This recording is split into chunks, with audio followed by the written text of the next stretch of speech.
Desk en el beat.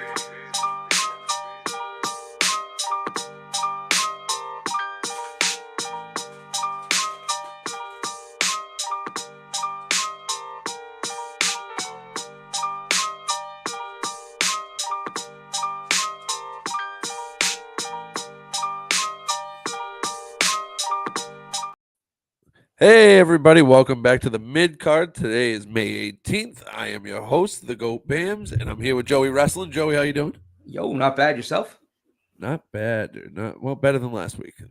Yeah. Unfortunately, we no showed, but that's okay because sometimes things happen, and it is good to reset too. So hopefully, better things came to you this week, and I know they did for me.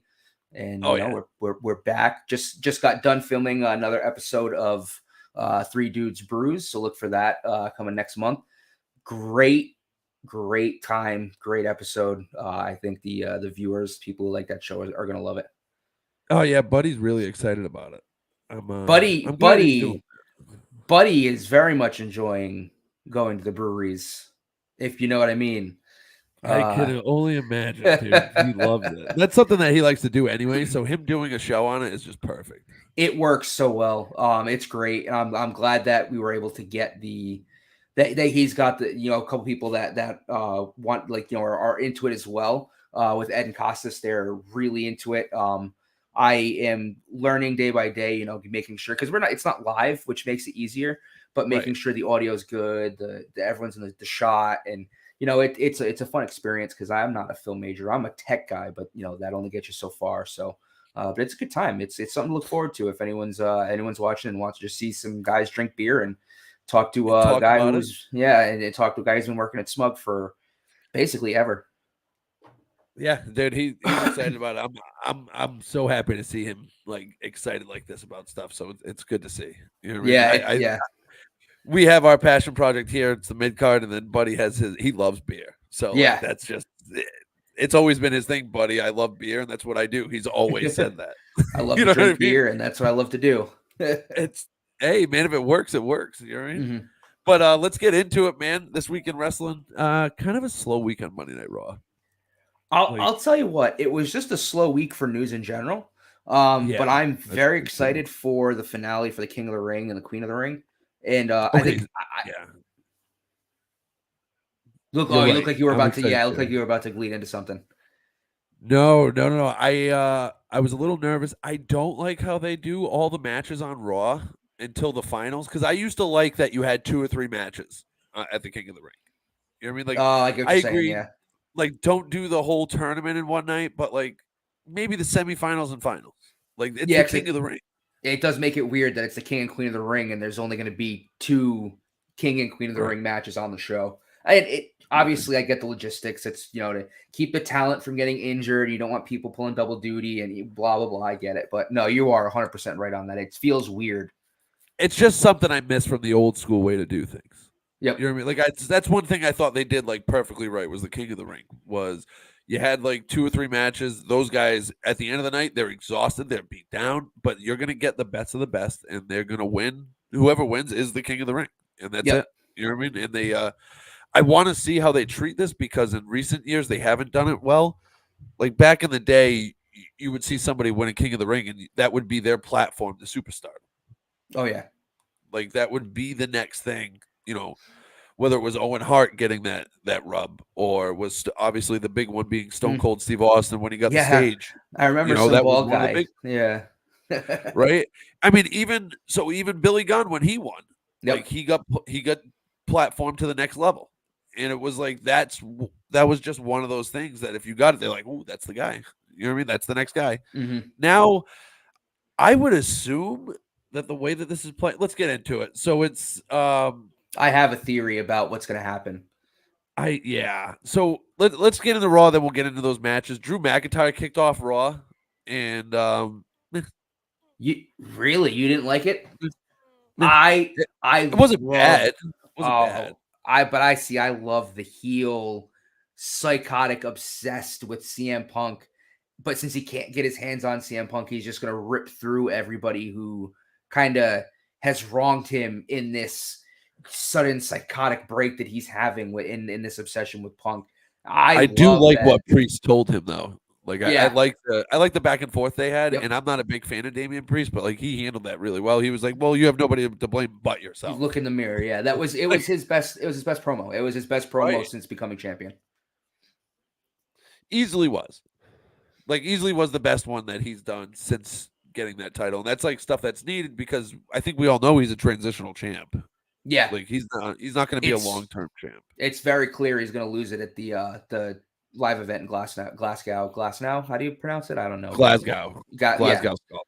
Yeah, it's yeah, very clear that's where. Yeah, it's very clear that's where he's going to lose it. right, which is fine, and make the most out of your opportunity when you can. Yeah. It's still, I just love it, man. I love that he freaks out about CM Punk, the jab where he's like, he doesn't come to smaller towns, that's why he's not here, and then because he can't help himself, he just snaps and goes Right. from trashing Punk to like Jey Uso, and then he goes on to Damian Priest, and it's like at this point, like you don't know, like he could be setting up the feud with Damian Priest where he wins the title, and then his next defense might be against Jey Uso again, and then you know what I mean? Because we don't know how long Punk's going to be out for, how long they're going to push this. So I don't. there could be these, or he I, might lose it to Jey Uso because of Punk. yeah, You know what I mean? I Like think there's so Punk. many different things. I think Punk's right around the corner. I think all this building up, Punk's right around the corner. I think we saw at Mania when he rumor. got more active, he took his brace off and he went at it. I am excited about a Punk return. I love CM Punk. I think that's pretty well known by now. I'm a huge fan. He killed it in his segment the week before. The week before he did unbelievable. Like CM Punk is money. Yeah. Like there is no doubt in this business, he is one of the biggest draws this business has ever seen. No matter what company he goes to, he gets ratings, he sells merch, he sells tickets. He is must-watch TV for me. I agree. I 100% agree. But I also will say, I think that might be why they hold off this feud for just as long as they can. Because because the longer this goes, the more money they're going to print. And I think Punk gets the title shot at SummerSlam. Yeah. Well, I see. So that could be a route. I could also see a route where Jey Uso has the title because CM Punk causes the title. Like, I guess maybe that would hot tomato the title. They might not want to do that, but but this is the beauty of what's happening is there's so many different ways that this can go because there's so many different people involved in this title scene. CM Punk is involved by default because Damian Priest is involved with Jey Uso, with Damian Priest. And then there's also the return of CM Punk, who's going to instantly go right back for that World Heavyweight Championship. You know what I mean? So there's so many moving parts to this, and it's just so great because we have no idea what direction they're really going to take it. I don't know if WWE completely knows. Like, I think they have a general idea where they want to go with it, but I don't think they have that set in stone right now.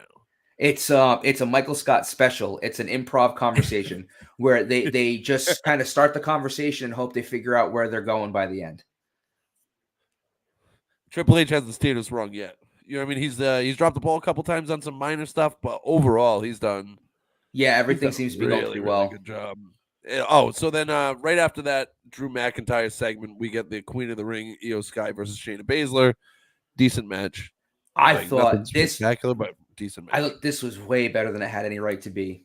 I mean, it was a good match. It was brutal. It was like kind of a brutal. I mean, granted, with Shayna Baszler, any match that she's in kind of becomes more of a brutal, more meat slapping meat kind of match, which is weird to use for female superstars, but whatever. Everyone's equal here. I thought it was just way better than it had any right to be. And I'm glad Io got over because I think she still deserves to be pushed, even though she's no longer champion.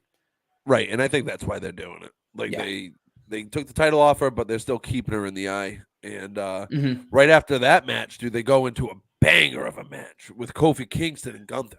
Yeah. Like that was a good match, dude. Yes. Like, yep.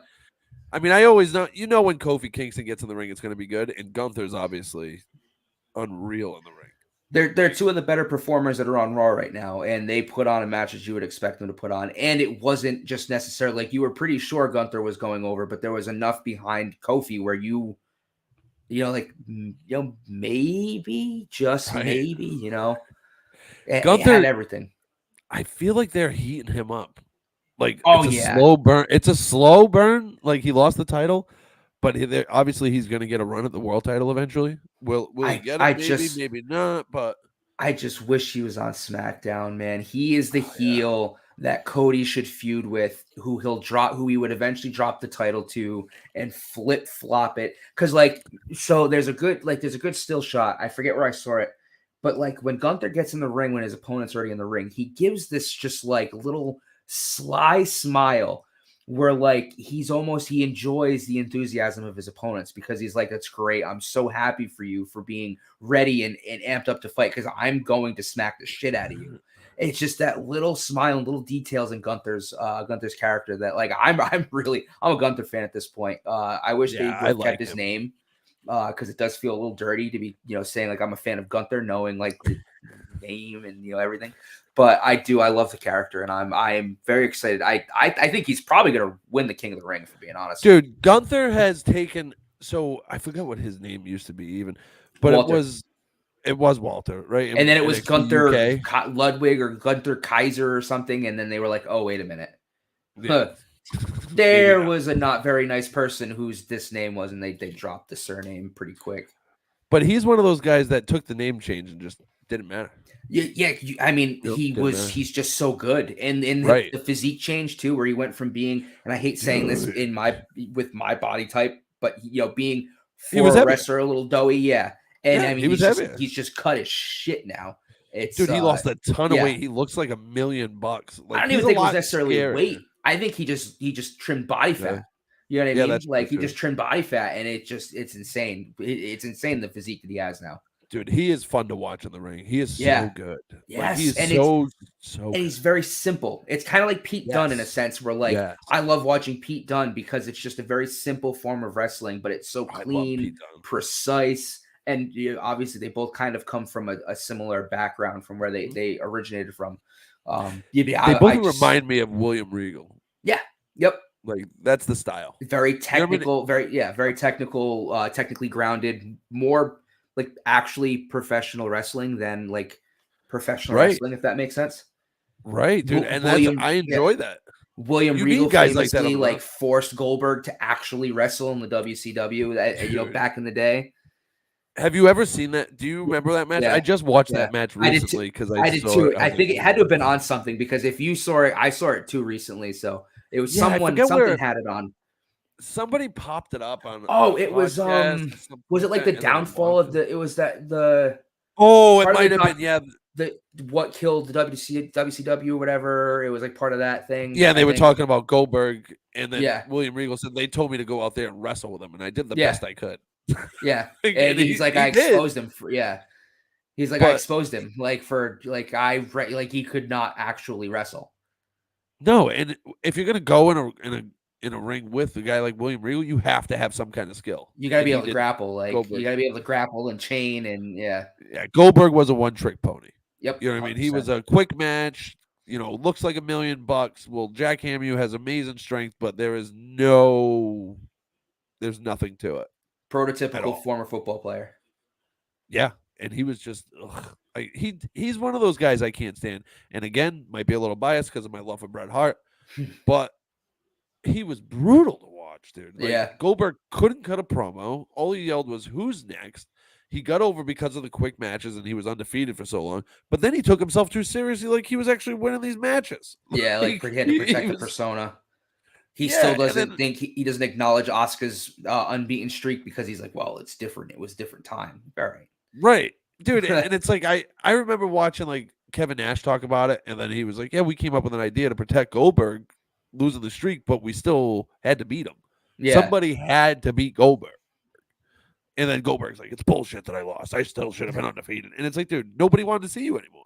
Yeah, Like you like at some weren't point fun it's to just not watch. fun. Yeah. Right? It's not fun to watch. We know you're going to win in a squash match. You can't do anything else, and you're boring. You're You either not die what a they hero or you live long enough to become a villain. right. And then like that Scott Hall taser moment and stuff like that. That's how they Yeah. beat him for the first time, and it was a smart way out of it. It's like, yo, you couldn't beat me fair. That's okay, good. Yeah, But now just go back.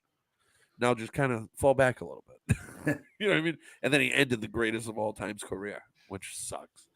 That kick to the head, that piece of shit. Way too Anyway, stiff. And then we got a nice little squash match with Bronson Reed and Akira Tozawa. Oh, poor Tozawa. I love squash matches, but I I will don't like Bronson say, Reed. The entire work that Chad Gable's doing with the Alpha Academy is I mean, I'm just blown away by how good Gable just literally turns. Like, this was the guy who was semi over being called Shorty G, Yeah, right. and he's now playing like a serious like heel leader character who, and at some point someone's gonna break it. It's probably gonna be Otis. I Like would think it's Otis. The way that he laid into him this week, I Yeah. think it's Otis. It'll probably be Otis, and Maxine will probably stay with Gable, and they'll maybe do like she'll, because if she's not getting better in the ring, maybe she'll be more manager, kind of like a Lana type. Maybe she'll get in the ring every so often. Right. But that's coming. But it's still it's fantastic. I mean, this guy just doesn't miss when it comes to his character changes. I love it. He's done a really good job. Yeah. Like, for what he is, he's done a really, really good job with that. We'll jump into that match because right before that, Sami Zayn match was the Queen of the Ring tournament with Lyra. Is it Lyra? I think it's Lyra Valkyra. Lyra Valkyra versus Zoe Stark. Obviously, Lyra wins. Good match. Wasn't bad. These matches have been really good for the King and Queen of the Ring. Like, they've produced these matches really well, I think. So this isn't my take, but it's very true. So I will kind of recycle it in a sense. But it's the matches are good because they're highlighting, they're creating a sense of like the stars involved want to win, and you don't know who's going to win. Like the last time they did the King of the Ring, we all knew that Xavier Woods was going to win. And like me as a fan of Finn Balor, like I thought Finn deserved it over Xavier Woods, but like because they were pushing the New Day at that time, and Xavier Woods it's the only thing I've ever wanted. I don't want to be champion. I just want to be King of the Ring. And it like telegraphed it. And it was just very catered to him. And now you've got guys like Randy Orton and AJ Styles cutting promos about why like they want to be the King of the Ring so bad. And it just has a sense of like, this means something. And, hopefully there's like a title shot or some kind of opportunity that comes out of the win as opposed to them just creating a stupid gimmick that gets, real tired real fast. The way they're doing it, I feel like it has to lead to a title shot. Has to, yeah. Like, there's no other way around it. They've built this thing up pretty well. Like, they've got my attention with the King of the Ring. Like, I'm excited to see it. And it's like, it's good because this is one of those traditional things that I always loved that the WWE did. I love the King of the Ring. Mm-hmm. Love it. I love that they have a different aspect for the woman and it's the Queen of the Ring. I like that, but make sure that it goes to a woman that we want to be Queen of the Ring and not just give it to anybody. You might be disappointed there. We'll see. After what happens later on in the show, I have a sneaking suspicion that someone might be getting. We'll get there, but. So Sami Zayn versus Otis. Obviously, Sami Zayn wins. Yep. Otis gets berated right after, like we were just hitting on by Chad Gable. That was the highlight of the match. Obviously, was the Chad Gable stuff after, and it was he just continues to kill it with this character. Yeah. It's gonna lead to a split and probably maybe a feud with Otis and Gable. I'm hoping though that it ends with Gable winning the triple threat at the King and Queen of the Ring in Saudi Arabia and him becoming Intercontinental Champion. And then at some point there's a split with Otis and maybe they feud. You know what I mean? Like it's just storytelling that can carry you down the road. Which is just good booking. Yeah. Like and like we said, it's a little slow right now, but they're building up for the next few months. This always happens after WrestleMania. Storylines they have to start new storylines, but they can't continue. They can't just stop the old storylines. So they're building off of the old ones and then building new ones for the next 6-9 months. It's like a choose your own adventure. The multiple arcs and branches and seeds that they're planning. I mean, even with we'll get to the SmackDown side too, but like some of the stuff that happened with LA Knight, Carmelo Hayes, some of the Bloodline, it is phenomenal. The amount of the continuity and the different branching ways that they can go about it, and again, it's because Vince isn't running the show anymore, but it all just flows so well. Like you can tell that things are planned out in advance and not just thrown together an hour before because someone didn't like something and thought something would fail, And this is surprising because they've dealt with so many injuries recently too, and they've handled it well. Yep. Like they're rolling with them. They're not. It's not like, oh crap, now what? It's like they're actually rolling with. They're still utilizing some of the injuries in the storylines and moving those storylines forward, but then they're pushing new people in and weaving. They're doing a good job with the situations that they have at hand because there's a lot of injuries lately. Yeah, there it is. It's kind of weird. And I think a lot of them are people who were nursing injuries that are now just Yeah, they're at a point where there's so much talent. And I think there's so much interest in newer talent on the roster that like Asuka's one. From what I have read earlier in the week, I guess the knee injury she suffered like back in March, or even maybe a little bit earlier, and she's just been wrestling through it. Yeah, obviously because of the show of shows and some of the storylines, and so she's going to be away for a while. And it's just some of those things where I think a lot of people, especially in the WWE, where you're constantly on the road, a lot of stars are probably nursing injuries, and there's a good handful of some that they're like that are probably getting the opportunity to get off of TV and nurse and take care of some of these injuries because right. they have the new talent that they can kind of just sprinkle in to the shows. And again, not to cross brands, but again, like with SmackDown too, like you're seeing, you will get to it with the Bloodline, but like that's a whole new thing now, I and have a there's theory just about the bloodline stuff.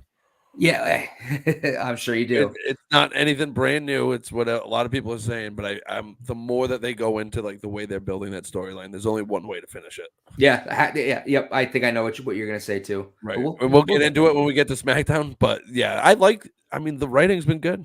It's just It been good. it has And it's as easy a to wrestling follow. fan, it's great. You don't feel like you're getting smacked in the face. Right. Where like you have a storyline that just gets dropped because it didn't fit what somebody wanted to do that night.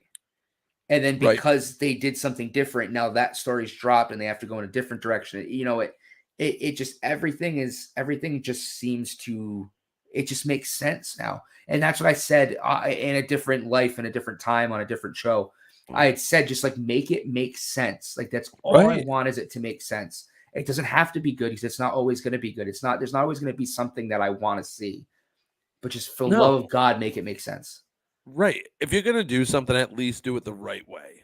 Yeah. Like, and that's like we talked about with there was a couple other storylines that we hit on that, and it was like, why this just doesn't make sense what you're doing.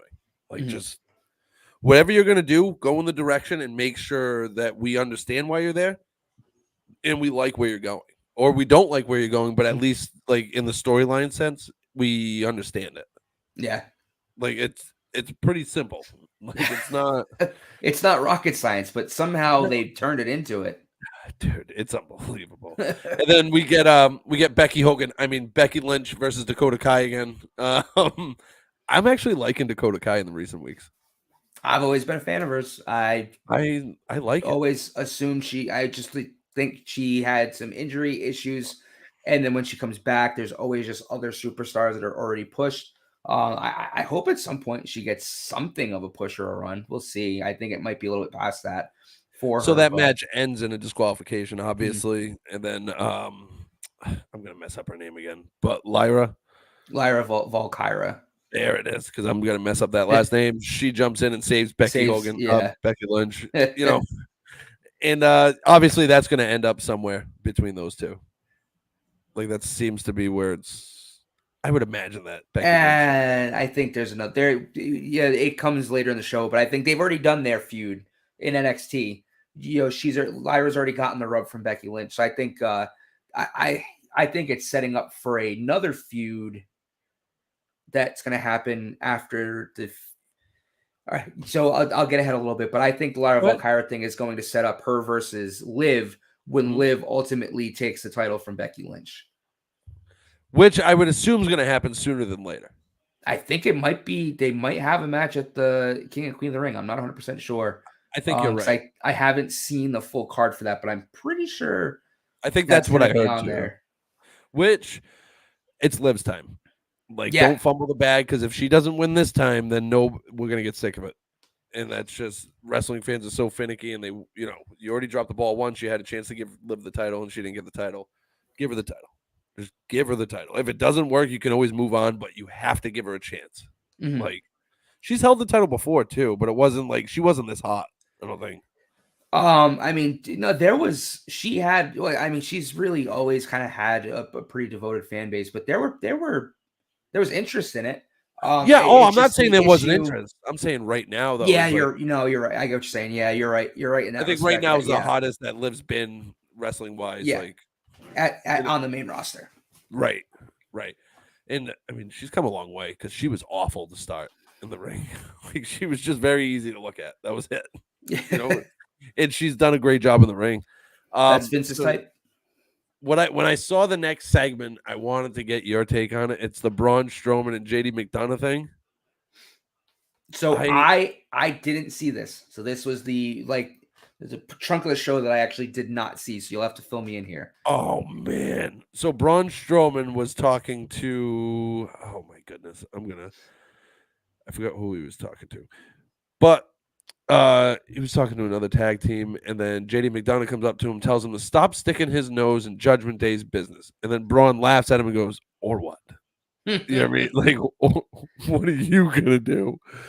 And then he goes, "Just know you've been warned." And then Braun goes, "Ooh." You know what I mean? And then he turns, and then like the segment ends. But I just feel like that's where, if we are going to get the Wyatt Six eventually, that's where it's going to start. So I have a theory with the Wyatt Six that I can mention now, and we'll foreshadow into. I think, because now I'm forgetting too. I'm pretty sure Jay's. Yeah. So Randy Carmelo was SmackDown, so it was Jay and Ilya on Raw. Mm-hmm. Maybe with Braun, but I don't know why JD would issue that threat unless he's. I think what that more or less will lead to is JD's making threats that his ass can't cash, and it's going to lead to issues with the Judgment Day where Braun Strowman's going to run through the Judgment Day, and they're going to be like, dude, what the hell? Like, don't put us in your, like, we're not your hired guns, so don't go picking fights with guys who are 7 feet tall. Yeah, I think that's probably more likely. So it's virtually confirmed. I know I texted you this at Backlash, like Wyatt Six is debuting at this pay-per-view, and obviously it didn't happen, but it's virtually confirmed at this point that they will be at the King and Queen of the Ring. Ooh. We've also gotten Jey Uso, who has. Give me 1 second. Oh, look at that! He opened the door on his own. Oh, what a good boy. I think it's also confirmed that, or we've seen that Jey Uso has been using the Fireflies and has taken over the Fireflies for his entrance. What I'm thinking is that the Wyatt Six is going to cost Jey Uso the King of the Ring tournament in some way, shape, or form. I think in some way he's either going to win and they're going to interrupt his coronation, right? Or they're going to interrupt and cost him the match because he's already throwing himself into. I don't even think Jay gets to the finals. You don't think so? Mm-mm. I think Gunther wins. Oh, that's right. It's Jay and Gunther, huh? And I just feel like it's Gunther's time. Oh, yeah. I didn't think about that. Yeah, that's going to be a good match, too. But I think Gunther versus Jay, I think Gunther goes over. Yeah, you're probably right. I didn't think about that. Now, whether they come out and do something, you know what I mean, before, or maybe Jay's got another match and they come out and do it. I was so set on that theory too, because it is almost at this point confirmed. Well, not confirmed, but like, if they're gonna premiere soon, why is he all of a sudden now like, yeah, the Fireflies have been being used? Oh, because it was brought up to him though. That's why it was in the interview, and they were like, "Oh, we noticed that you have the Fireflies in your entrance and all that stuff," and he's like, "I didn't choose it; that it just happened." And then that big thing. So I mean, I'm excited to see the Wyatt Six finally. I'm hoping that it happens at King of the Ring. Which is realistically, when you think about it, kind of a wild stretch. But in one of the little teaser things, there was Roman numerals that were 5, I think 25, 25 or something like that, which is obviously next Saturday when the King and Queen of the Ring are going to happen. And I thought it was cool, and it was definitely a possible sign. But I was like, I've seen things that have been wrong before, but like so many different. I've seen it so many different times regurgitated on so many different like dirt sheets that like it's pretty solid. And Uncle Howdy made an appearance in the last teaser where they had like a 53-minute Twitch stream, which was the therapist that was Yep. working with Bray before, obviously before he passed away when he was making a comeback. And yeah, it's kind of happening very soon. It's definitely happening a week from today. They definitely have everybody at the edge of their seat waiting for this to happen. Like, no doubt in my mind, I think everybody's excited to see what this is going to be. They have to do it correctly. They have to deliver. With all this build up in this much time, you have to deliver on it. You can't fumble this one. Like, you can't fumble this one. This would be so bad. This would be one of the bigger botches that I can remember of fumbling like a gimmick. You know what I mean? Maybe the gobbledygooker was worse, but that was so bad. But then we get the Judgment Day wins the #1 contender title for the tag titles with a little help from my boy Carlito. I'm always a Carlito guy, just to let you know. I think this guy's money. I just always big fan of him, even with his stuff earlier with Cena in the U.S. title, like in the early 2000s. I like that he's sneaking into the Judgment Day because I feel like Damian Priest is pulling away, obviously. He's going to go face. Yeah, that seems to be the way it's going. Like, they're really trying to force that. Well, you're going to need it makes sense to do a face versus face, like championship match. But if he's going to face Drew McIntyre, someone needs to be a face in that match. You don't want two heel characters. Now, granted, Drew could be a heel and have face heat because people still love him. But I think they're going to slowly turn Damian. It looks like before. It looks like that's what they're doing. They're turning Damian Priest. Yeah. But yeah, so it looks like they're going to replace him with Carlito or get rid of McDonough or whatever. Either way, the Judgment Day is going to change. It looks like they're going through some serious changes right now. But it looks like they're going to get a title match for the tag team titles. Will they win the tag team titles? I don't know. I don't see Awesome Truth losing anytime soon. At least not to the former champions. Definitely not. Right. Like, it just wouldn't make sense to do that. But then again, they've surprised me before, so that might be one of those surprise title turns. It wouldn't hurt to have Finn Balor have a title. You know what I mean? I'm not going to complain. Yeah, right. Except for JD McDonough. I feel like JD McDonough's trash. But I mean, he's a good wrestler. I just don't like him in the role he's in. I'm not a big fan of. But yeah, I mean, even me being a Finn Balor fan, I think like I would just rather see Finn in a title feud for the Intercontinental or the World Heavyweight Championship. I don't want to see him lingering in the tag team division anymore. There are better tag teams to highlight than, you know what I mean? It's just something. I think with Priest turning face, eventually we get a Priest versus Balor match. I'd like that. Yeah. I just feel like it's probably would go to Priest at that point. So that's why, I'm just not a fan of anything where Finn's going to made to get. I just think if Finn re-signed, he's got to be getting a push at some point.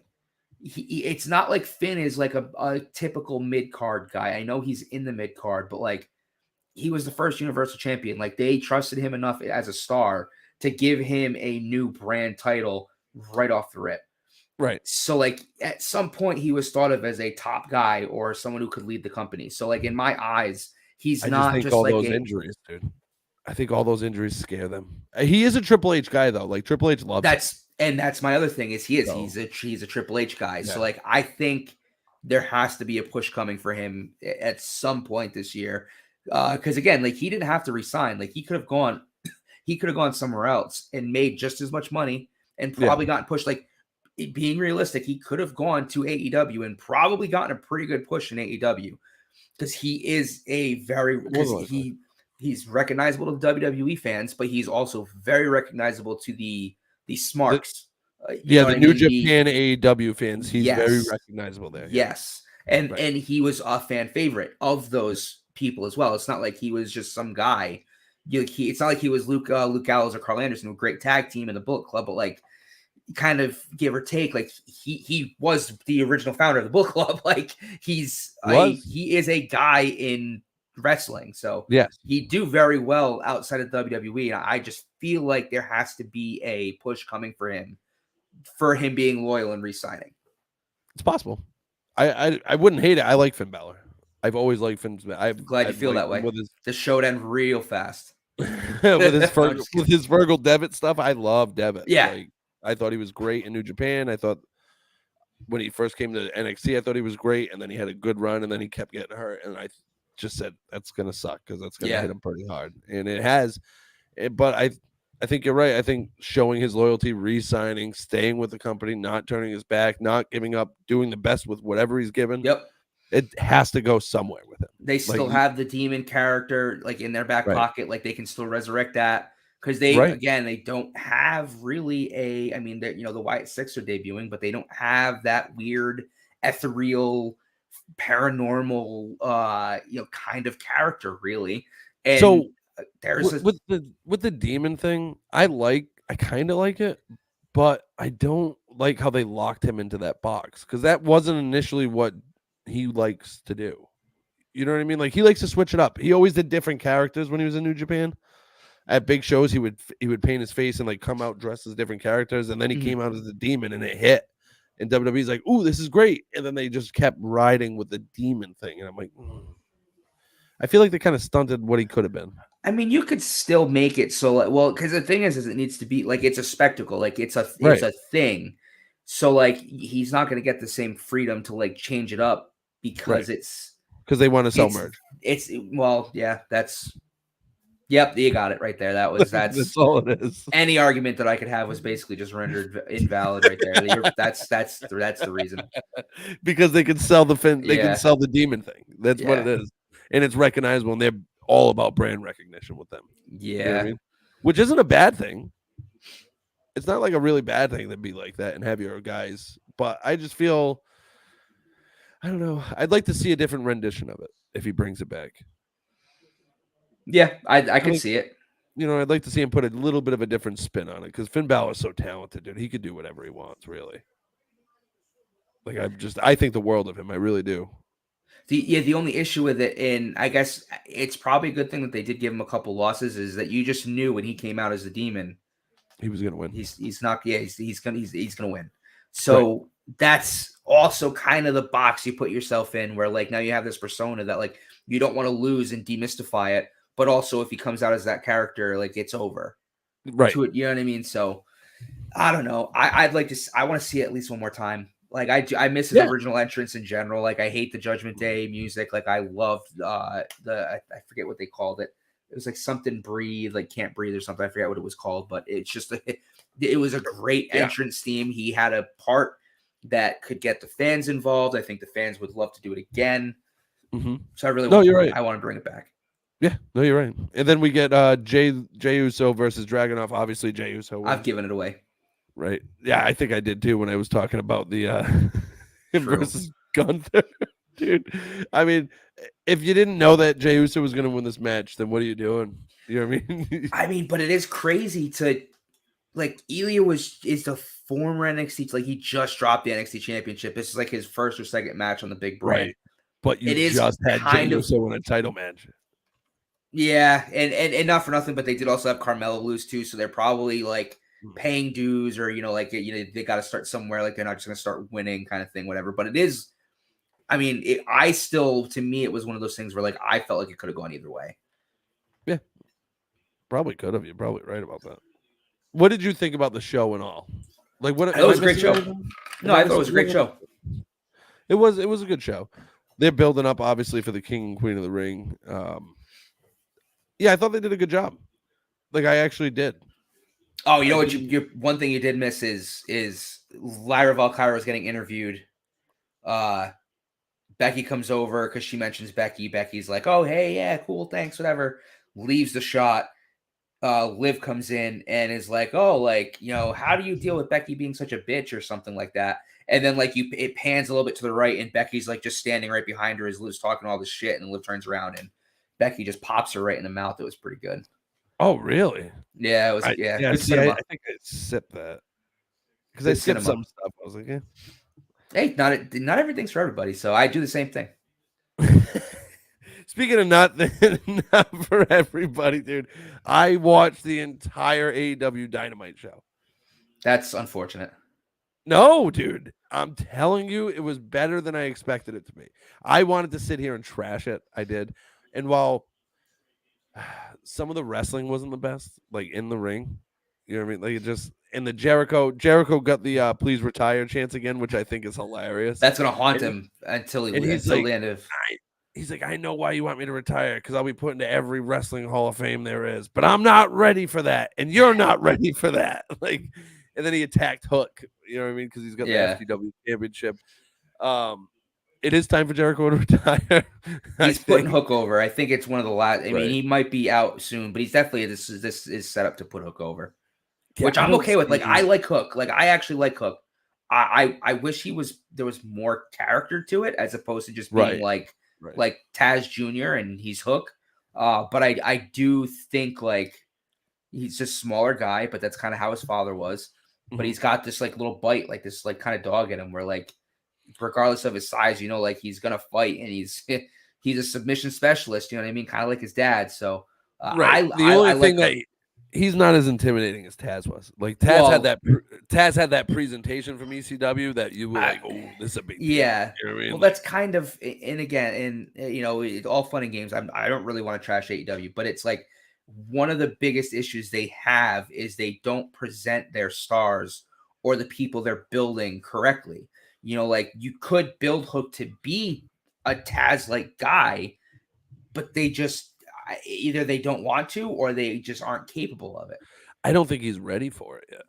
Like when he first Yeah, came out, they had him just beating everybody, like you know what I mean, like jobbers and stuff like that.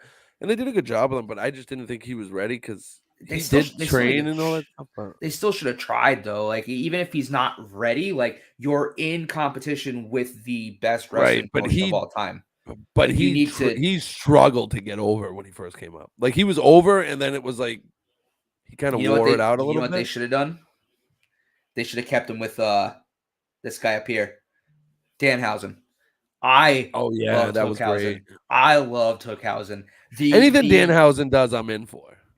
I love Yes, Danhausen. he needs to be on AEW programming more. You want me to tune into Dynamite or Collision or which one am I I forgetting? think The other he's one. still hurt. I think he's still hurt right now. I think he's if he's I think not he's getting fully better. ready to go, he should be close. I mean, it was like a year and a half ago. What I think was it a broken leg or broken arm or something? I know Yeah, it I was like know a he's major close. break, I think but he's close, and he should be. But even still, he's not the type of character that needs to be wrestling. Even though he's a very good wrestler, um, he doesn't need to be on. He doesn't need to be wrestling. Like that's not no, but necessarily he's that also not character. one. But he's also not one of those characters you can just put on TV constantly without him wrestling. I think he needs to wrestle a little bit. Yeah, but all right, let me put it this way: if they can stick Mercedes Monet in front of behind a microphone every week when she can't wrestle, well, hi, baby boy. Well, A little she is nudge, wrestling. She's wrestling for right? the TBS title But at she their has, Double or Nothing pay per but view. she hasn't been, and she's been in the promotion. Oh, she's done some wrestling. She's done some No, wrestling. She had a few matches. she hasn't wrestled at all because she's not cleared. She hasn't wrestled at all since she broke her ankle.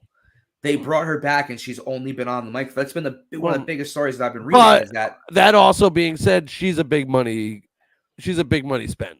You know what I mean? So money in, you got to get money back. All I'm That's saying why she's on TV. Is if you're gonna rush Mercedes Monet to be on the microphone and on TV, you could put Danhausen on because there is a large fan base of people who love Danhausen. While I do agree, and I'm a Danhausen guy, Mercedes came out in Boston and all that stuff, and like I said, they put up a lot of money to sign her. You know what I mean? So like that investment, you have to get some kind of return, and if that's just selling merch for now until she's ready to go in the ring, then that's what you do. That's why I think she's been on TV. No, but I get it. She isn't great on the mic. But that's what I'm trying to say. Yeah. Her promo, but you still have to put her on there. Yeah, but yes, but still, like if you're gonna do that for her, like why not just squeeze some TV time to get in Danhausen? Like you have, all I'm saying is you have other talent that could connect with people like myself. If Danhausen was featured more, I'd probably be a little more in tune to tune in because again, I like that character. There are characters and there are like Britt Baker's been injured, hasn't been on TV.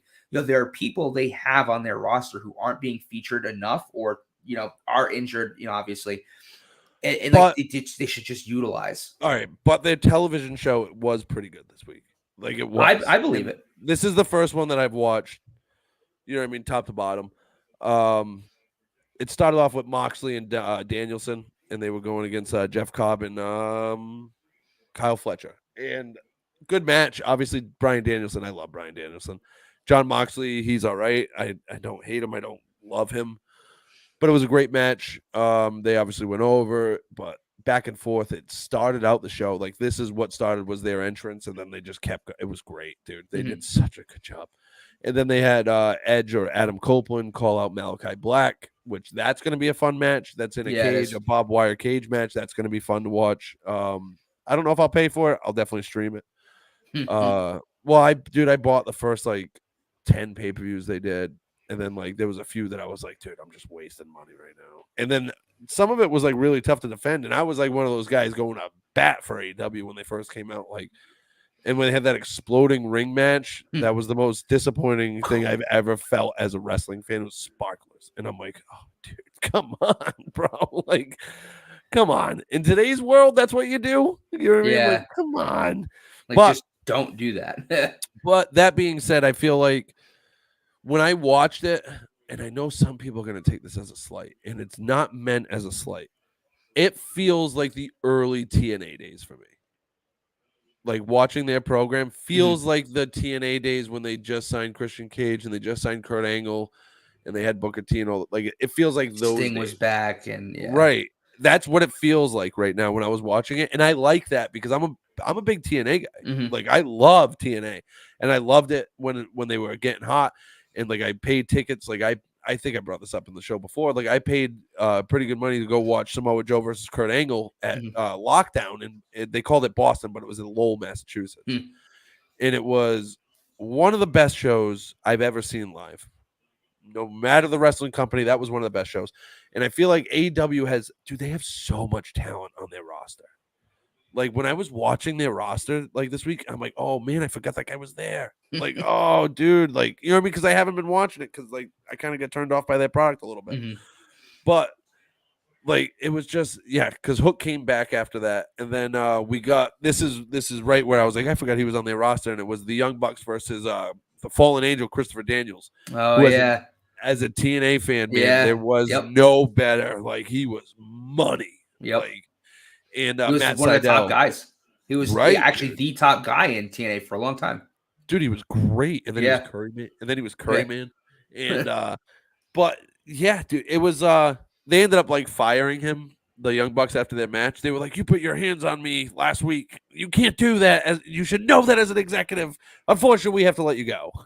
You know what I mean? Like, and I was like, all right, kind of cheesy, but then they like made like a big thing out of it, and they were like, we're gonna give you 30 days of severance pay. We're gonna do this and that, but you're also being escorted out. Like, so they got the heat for it. You know what I mean? And then like as they were walking out, they kind of threw a shot at the fans, and they were just like, all right, let's get an AEW chant going. AEW, and then just threw the mic and walked out. And I was like, all right, that was good. That's good, Young Bucks. I don't like Jack Perry. I can't. He was on commentary, and he didn't say much, so it wasn't bad. I can't get behind him. I don't see the appeal. I don't get it. Like I just don't. Maybe it's the Punk stuff that like soured it for me, but even then before when he was Jungle Boy and he was doing that stuff with Luchasaurus, I just didn't see the appeal to him. I don't get it. Yeah, I think it's gonna be hard. Yeah, it'll be hard to get it's almost like giving Alexa Bliss a lily or Drew McIntyre a sword. Like when you get given something, it's really hard to come back from it. And him being like labeled as Jungle Boy and like the small little Tarzan guy that was thrown around by the giant lizard looking man, it's kind of hard to break that stigma. Right. And I mean when they were doing all that Jungle Boy stuff, I know they were like, this is a future superstar, and they were trying to build him up that way. And they always said that in the back of the mind to keep it in the back of their minds, but I just don't see it. I don't see that there's like big money in this dude. I don't. Maybe I'm wrong. I doubt it, but not when it comes to down the line. Yeah, I don't. I'm not buying it. Maybe eventually they can build him into something, but I'm not buying it. I wouldn't. If he ever had, like, if he was headlining a show in like a month or so, I wouldn't bother watching. Like, that's the kind of guy. He's a mid-card guy, and mid-card guys are very important. I've said it before. I think it's like the most important part of the card because it fills so much. But those guys don't sell the tickets. You know what I mean? They make the show what it is, but they don't sell the tickets. Yeah. They don't put the meat in the seats. Yeah. They'll keep you in there, and they'll sell some merch, and they'll keep your attention. but they're not the ones that get you to buy the tickets to the arena and take the hour drive and park and you know what I mean? Like that's I don't see Jack Perry as that guy. CM Punk, yes. Yeah. Other guys on their roster, Yes. absolutely. Like absolutely. And then like they had who's that champ? Swerve Strickland was Hmm. on the show, and obviously he's going up against Christian Cage. And I hate saying this because I've seen so much of his work and I'm such a big fan. He might be doing the best work of his career right now. Christian Cage. Yeah. And Yeah. I always reserved that for his early TNA work when he got the NWA title. Man, he is an unbelievable heel, dude. Like he That's always he's just always been a heel. he's so naturally good at it. Dude. Yeah. Like he's so naturally good. And he's such a nice guy outside of the ring. I got to meet him when he came down to Fall River for a show, and he was like the nicest and funniest dude. Like he was great. You know what I mean? And to I've see heard him that like before too. to see him do like some of this heel stuff, like he made Swerve Strickland bleed, and like his guys are holding Strickland, and he has a picture just randomly of his family. You know what I mean? Like of his wife and his daughter, and he goes, "Do you think she's proud?" He's like, do you think she's proud of you? And then he like wipes Strickland's blood all over the picture. He goes, I took your blood. Like it was great. It was like a perfect Christian Cage moment. I would love to see Christian Cage get the AEW title. I don't want to see Swerve Strickland. Yeah. But if you give me Christian Cage, there's so many different ways you can go about it. I'll tell you what, if he does get the AEW championship, I will watch the very next show. Because I would tune in for that. But it comes back to him being a former WWE guy.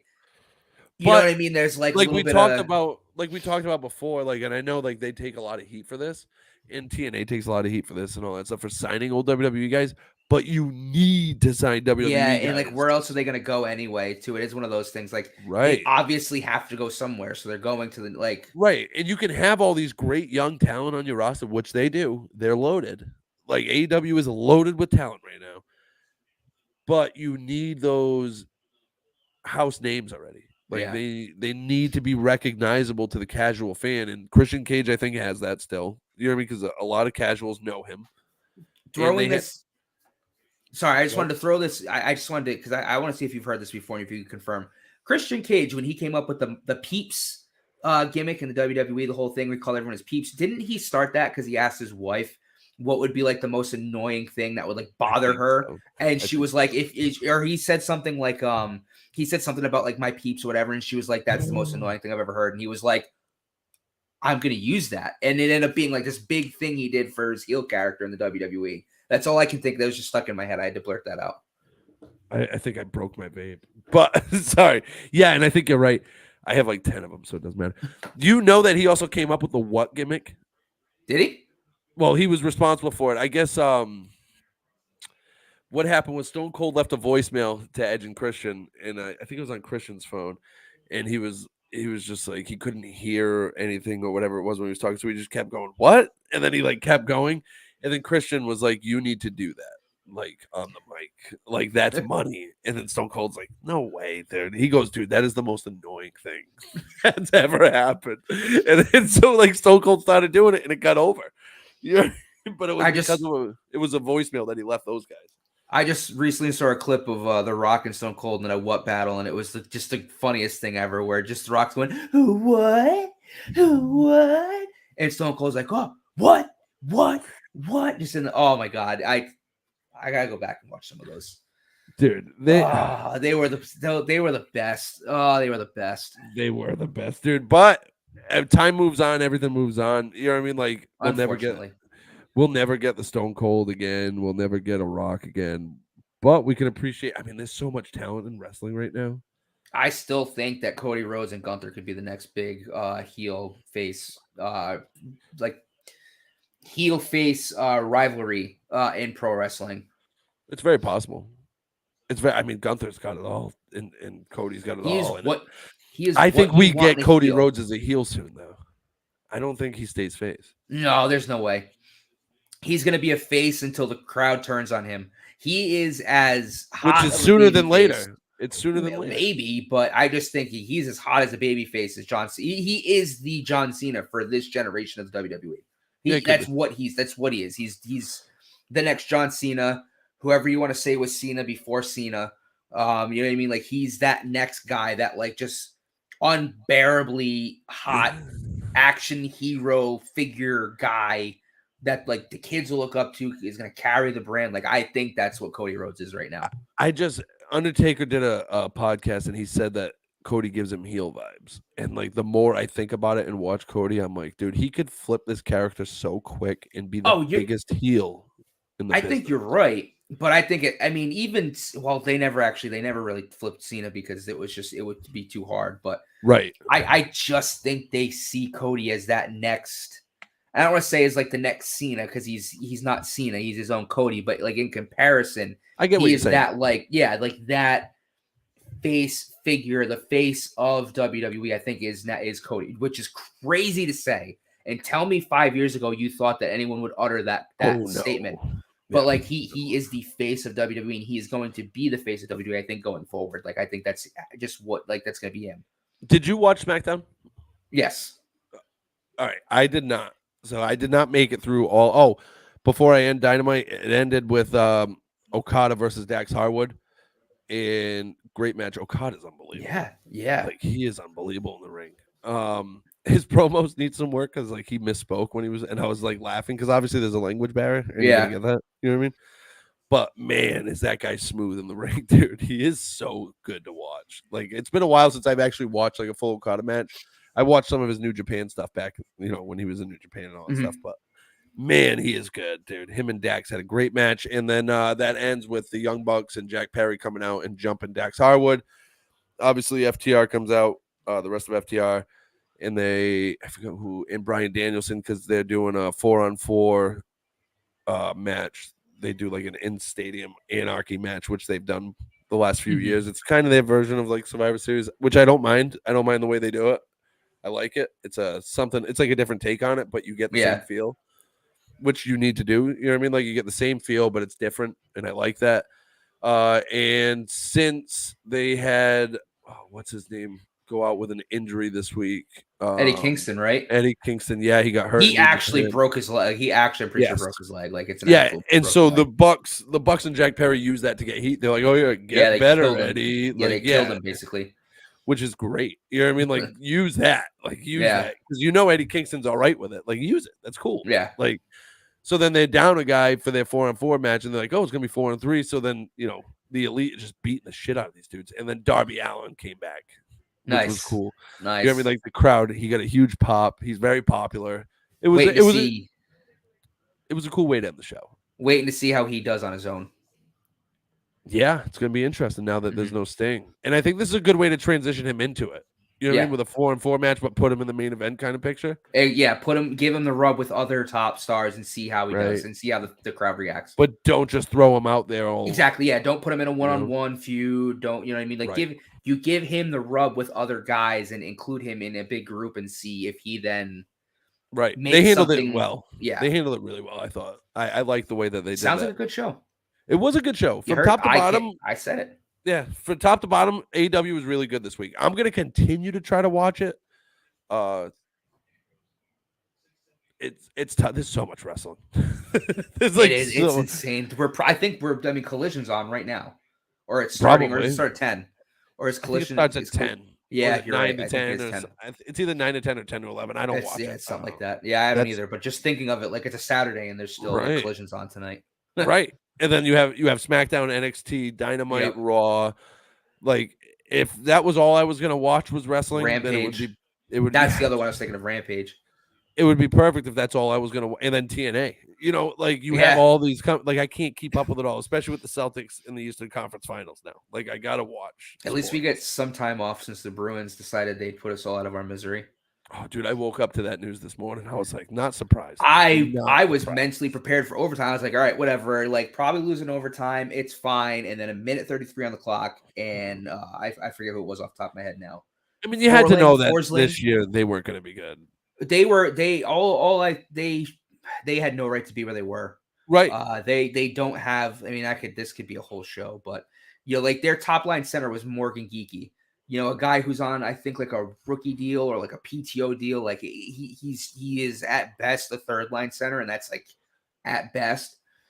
So they were fortunate to be in the position they are. And if Swayman didn't decide that he was just an all-time playoff goalie, they wouldn't have gotten anywhere near the second round, Right. let alone game Yeah. 6.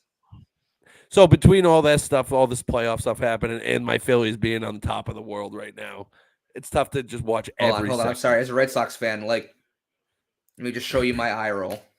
Hey, let me enjoy this, dude. I mean, Yeah, I'm enjoying this run. Ranger Suarez, good.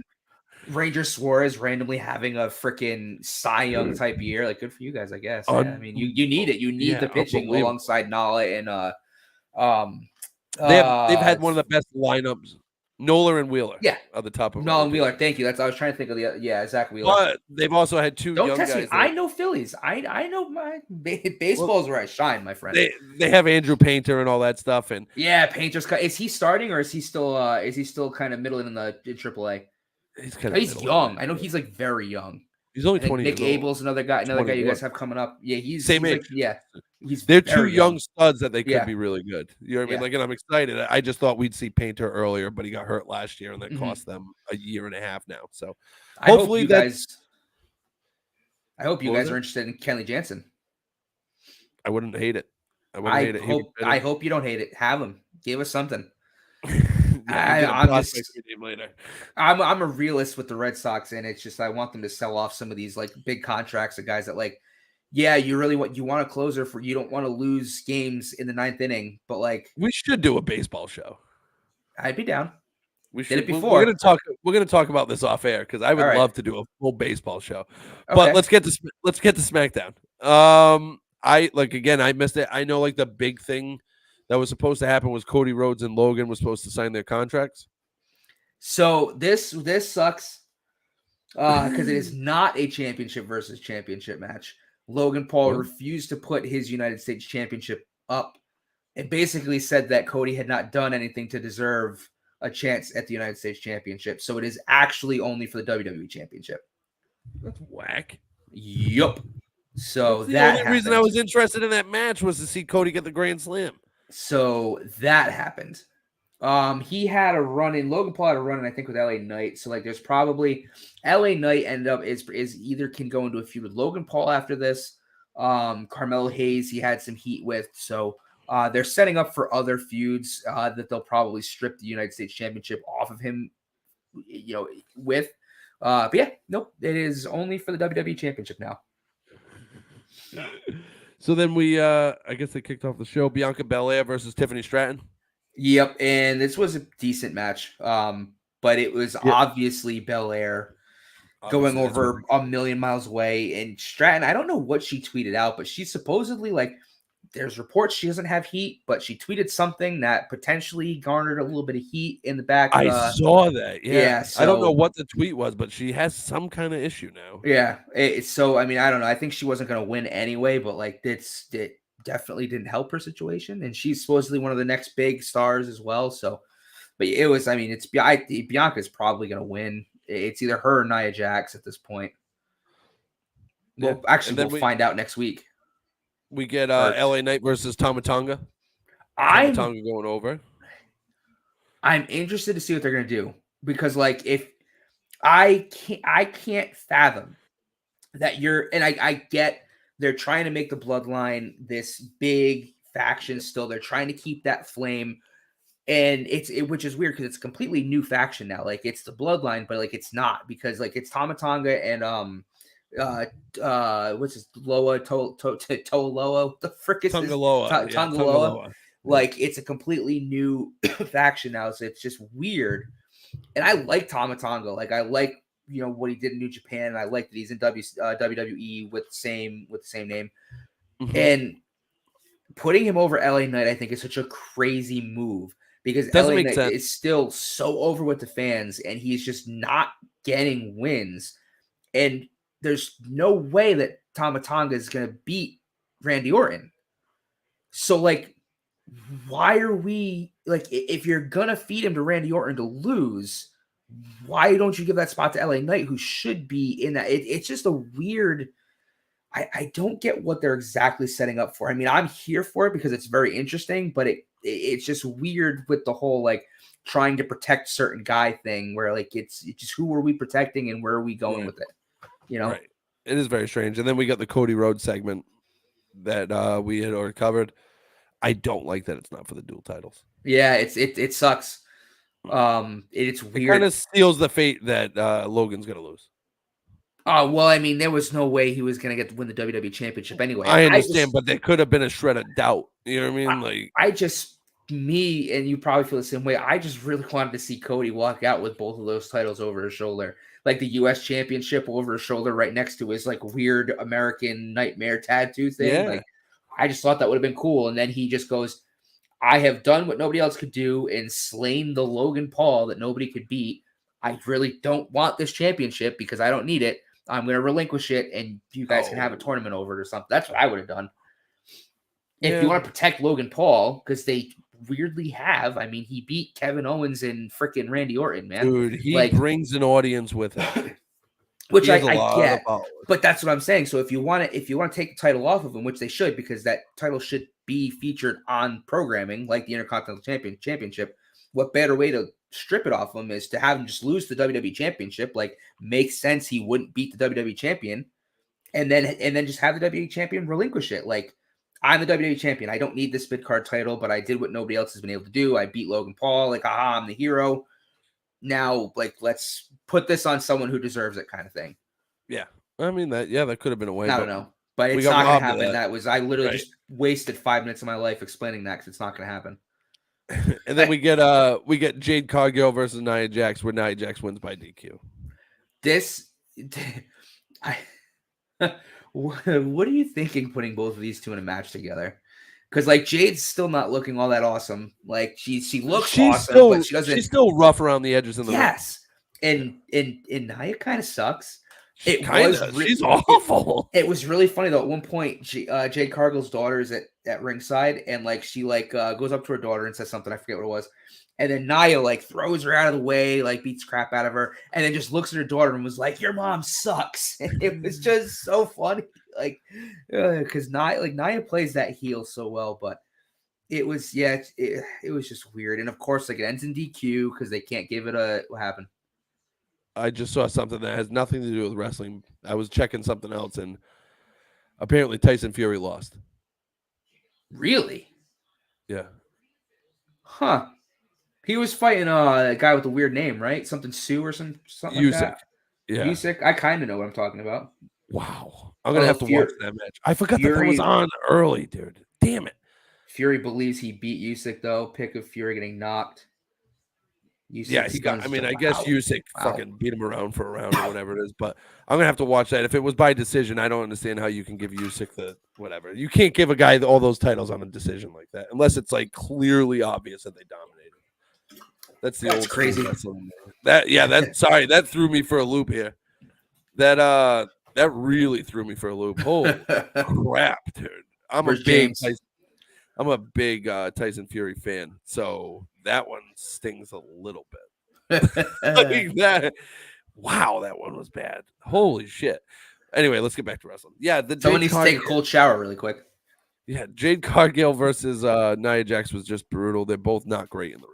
Ends in a DQ. Jade Cargill hits her with a chair. Stiff chair shot, too.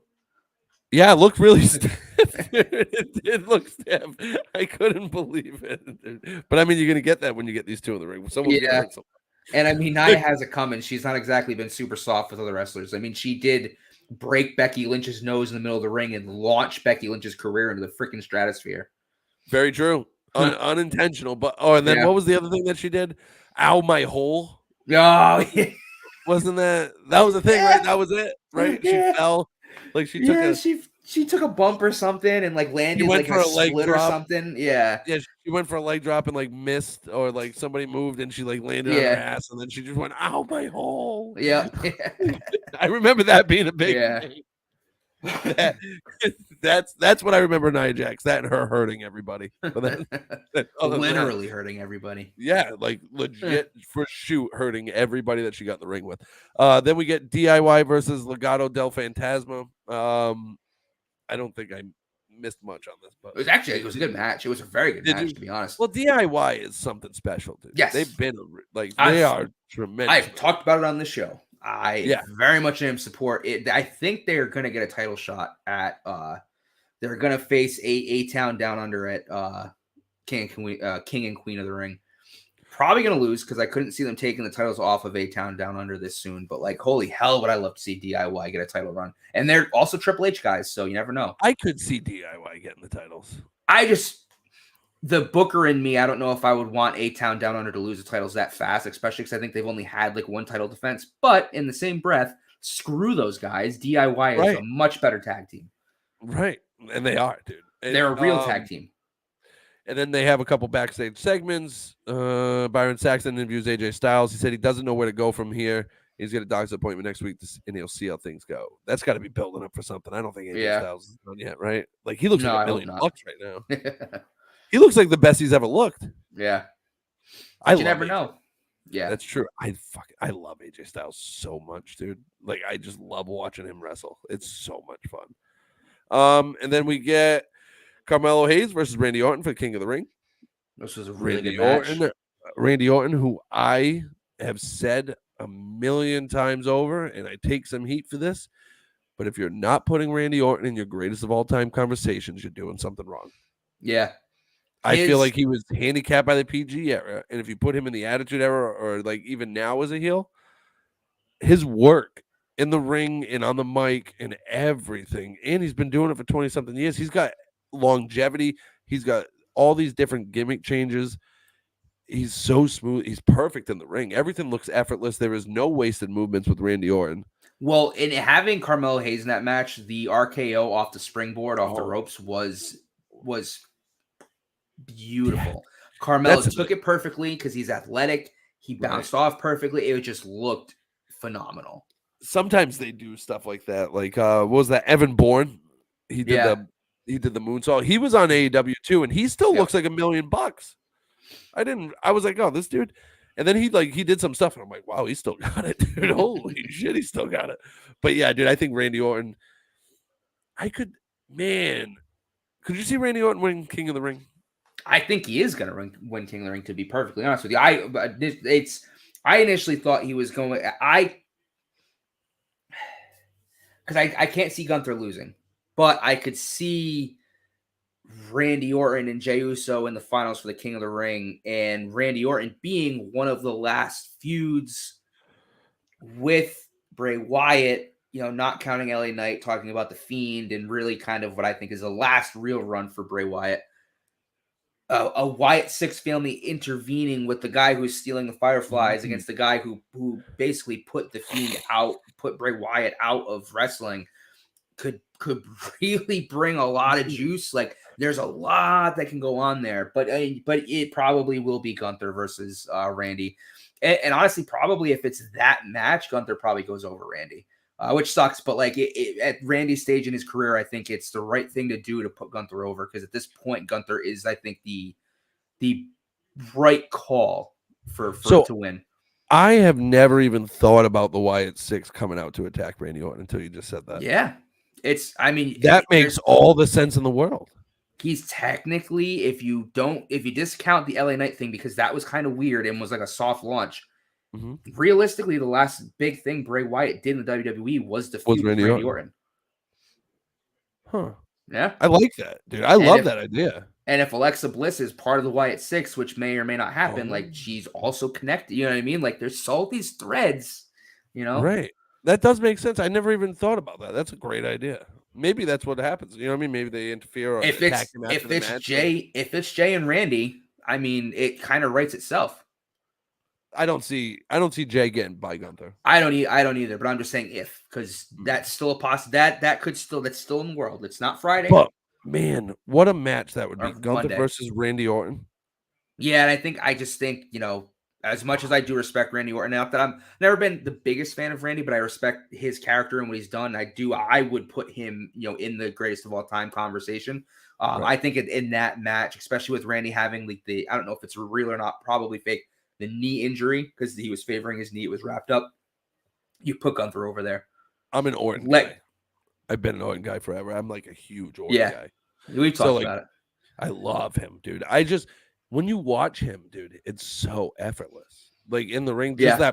like even that roll power slam that he does, like everything is smooth and You like know, that drop, like everything. I saw a video where when he's going to do that quick that quick power slam, he'll clap every time before he delivers it. So when he throws someone against the ropes, if he doesn't clap, it's the signal for them to either dodge or hold the ropes. If they turn to bounce off the ropes and he claps, that It's means power slam. that means they're gonna take it. I like that. Yeah, and That's there's a good. lot of examples of it. One of those behind the curtain things. You know Yeah, what I mean? yep. Like, but yeah, dude, he's been doing it for like 20 something years. He's like a 14-time world champ. I think if there's a guy to break Ric Flair's 16-time world record, that's the guy. He's the guy. Yeah. He's never left. You know what I mean? He could have. Let's be real. Randy Orton is a good looking dude, right? He looks like $1 million. He could be in Hollywood. Yep. I agree. He's had his chances. He never wanted to do anything else but wrestle. And he's just delivered on like heel face. I mean, I think he's a better heel. He's given his basically his health and body for the business too. Right, dude. And he was the youngest world champ at the time. Like he was just he's done everything in this business. He would deserve it. Did you see the promo at the end of the show? Uh-uh. So when the bloodline comes out to confront him, he gets the mic and he just starts ripping into him, and he's like, I'm gonna shove my foot up your ass next week. But like, that's not what I want to highlight. I don't know, maybe he was like all hyped up from the match. Dude, he drooled so much. There was so much drool. You have to watch it just because it's almost like obscene. Like he was like a rabid dog. Like just the amount of drool that was coming out of this dude's mouth. I'm like, Randy, like easy, bud. Like easy, bud. You're gonna have a heart attack.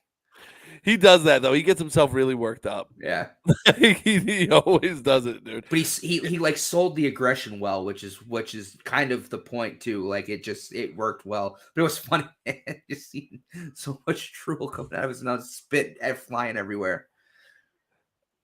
I was just looking up some of the news for the week. I don't think there was really much out there this week. No, it wasn't like a heavy, like, oh my God, I can't believe this happened kind of thing. Just a lot of just stuff with the White Six. Right. And I'm excited to see that. Like, I just want it to be done right. Week from today. Let's hope. Because we thought, you and I both thought it was happening in the last pay-per-view. I'm pretty confident it's happening on Saturday. They're getting pretty, like, the Twitch stream that was like a 53-minute stream thing. Like, they're getting more, like, instead of just like little things, it's like full-blown vignettes and streams, and like it's getting too big for it to not culminate at King and Queen. Oh, so yeah, that's the big the other big news is what we've been talking about forever, and you've been thinking that it's going to happen, is Drew McIntyre versus Priest at Clash of the Castle, or not Clash of the Castle, but whatever. What I'm reading is the dirt sheets have that Punk is going to cost Priest the title. Huh. Well, I mean, you cost Priest the title to make sure that Drew has Drew has the title, because you can mess with Drew, right, and either force him to get you a title match or get him to drop it. You know, like it psychologically, I could see that working. Like it'd be a really interesting wrinkle. It makes sense. Yeah, like it completely makes sense to me to do that. I was just there was also another thing that Undertaker's been doing a lot of shows lately, apparently, and he's had so much shit to say, which I find him intriguing. Yeah, because like for 30 years, right? We didn't get anything from we didn't get anything out of the Undertaker besides Undertaker character, and now we're getting everything. He's just unloading.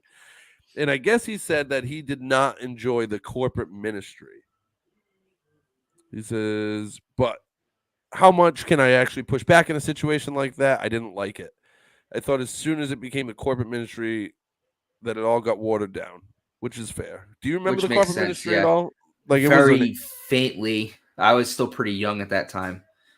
Like I do remember them kidnapping Stephanie and putting Stephanie. her on the cross or whatever. Yeah, like I remember that, but I think that was still before they were the corporate ministry. Because then like Shane came in and it got kind of weird.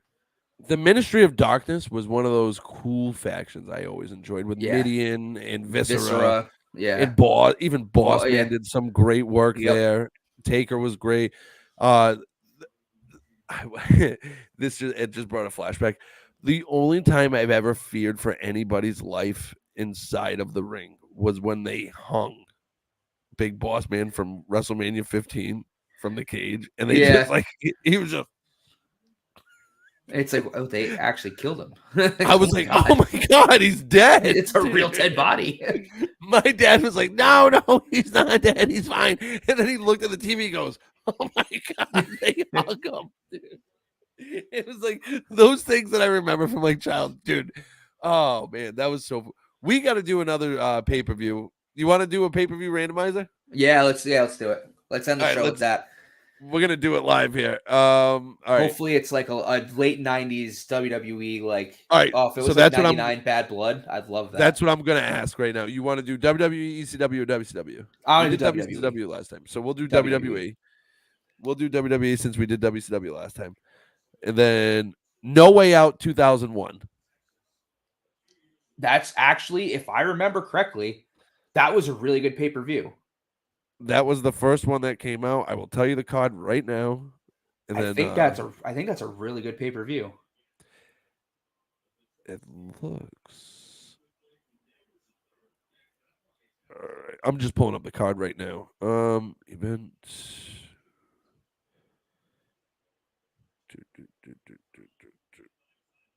Oh. Yeah. So we have Rikishi versus Matt Hardy in a singles match. We have Big Show versus Raven for the Hardcore Championship. I love Raven.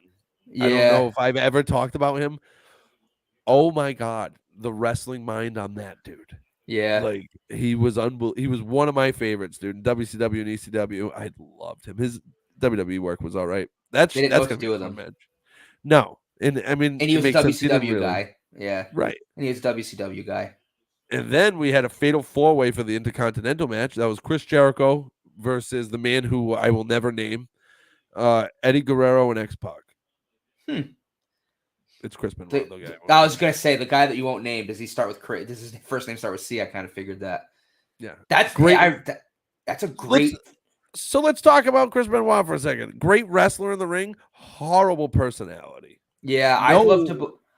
I really hope that the whole setup thing is real because I'd hate to think that, which is probably fake, but like if what he did is so horrific that like I pray that it was a cover up and like there's really some other crazy story out there that we'll never know because like I'll tell you. So I saw Armageddon in 2005 live. It was at the Dunkin' Center, and it was when Chris Benoit was having his best of 3 with Booker T, and I was a Chris Benoit fan. I wasn't like a huge fan for him, but like I liked watching him wrestle. I liked his career, but I'll never forget. It's one of those things like you don't forget like his music when it hit, like being live there, like the bass, and I like Our Lady Peace, so like I like that song, like whatever's a good song, and like it just hits, and it was just that was one of the moments from that show where I was like, it was a great match too.